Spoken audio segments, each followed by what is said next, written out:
কি ব্যাপার? শর্ত অনুযায়ী বাসর ঘরে তো তোমার হাতে 20 লাখ টাকা নিয়ে ঢোকার কথা। তুমি কি আমার সাথে সংসার করবা নাকি টাকার সাথে সংসার করবা? আমি টাকার সাথেই সংসার করব। তোকে না আমি বিয়ের আগেই বলেছিলাম টাকা থাকলে আমি তোকে বিয়ে করব, টাকা নেই তো বিয়ে করব না। তুমি আমার বাবাকে অপমান করছো। আমি কিচ্ছু বলিনি। কেন বলিনি জানো? আজকের দিনটার জন্য।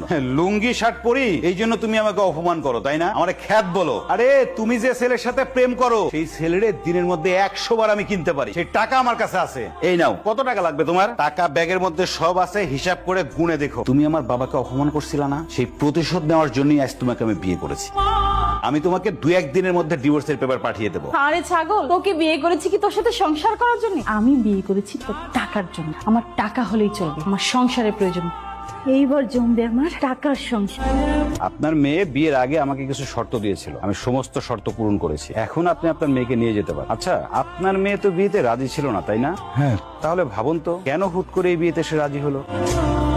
অসম্ভব বাবা, এই ছেলেকে বিয়ে করা আমার পক্ষে সম্ভব না। কেন সম্ভব না? এই ছেলে সব সময় দেখি লুঙ্গি পরে ঘুরে। যে ছেলে সবসময় লুঙ্গি পরে ঘুরে এরকম একটা খ্যাত ছেলেকে বিয়ে করবো আমি? নেভার। সেটা আমি পারবো না, পারবো না, পারবো না। চুপ কর। আমি যে সিদ্ধান্ত নিব তোকে সেটাই মানতে হবে। চাচা আসসালামু আলাইকুম। আপনাকে দাঁড় করেছি একটা কথা বলার জন্য। আপনি নাকি আপনার ছেলের সাথে আমার বিয়ের কথা বলে আসছেন। আপনার ওই লুঙ্গি পরা ছেলে কি বিয়ে করা না আমার পক্ষে সম্ভব না। আমি একটা ছেলেকে পছন্দ করি, বিয়ে করলে তাকেই করব। আর শুনি ওরা না অনেক বড় লোক। তাদের ধারে কাছেও না আপনারা যেতে পারবেন না। আমার বন্ধু আসলা তার বাসায় ডাকছে তার মেয়ের সাথে তোর বিয়ের কথা বলার জন্য, কিন্তু তার মেয়ে এই কথা শুনে আমাকে অপমান করলো। আসলে তার মেয়েটা না উচ্ছৃঙ্খল হয়ে গেছে। এই জন্য আমার বন্ধু চায় আমি যেন তোর সাথে তার মেয়েকে বিয়ে দিই। তুই একমাত্র পারবি ওর মেয়েটাকে সঠিক পথে নিয়ে আসতে। বাবা, তুমি কি চাও? আমিও চাই তুই আমার বন্ধুর মেয়েটাকে বিয়ে করে ওকে সঠিক পথে নিয়ে আয়। যাই হোক, আমি আপনার মেয়ের শর্ত অনুযায়ী সমস্ত শর্ত পূরণ করেছি। যত টাকা সে চেয়েছিল হিসাব করে প্রত্যেকটি টাকা আমি তাকে বুঝিয়ে দিয়েছি। সে আমার সাথে সংসার করতে চায় না বাবা, সে চায় টাকার সাথে সংসার করতে। সে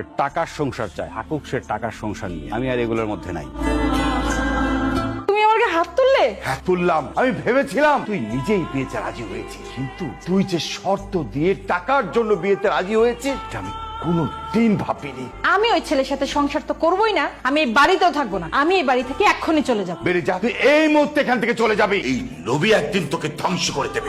তুমি ঠিক যেভাবে যেভাবে বলেছো ঠিক সেভাবে সেভাবে সমস্ত কাজ আমার কমপ্লিট হয়ে গেছে। টাকা এখন আমার হাতে। ঠিক আছে ঠিক আছে, তুমি তাড়াতাড়ি বাসায় চলে আসো। আজকে রাতে আমরা ঢাকায় চলে যাবো। ঠিক আছে যান।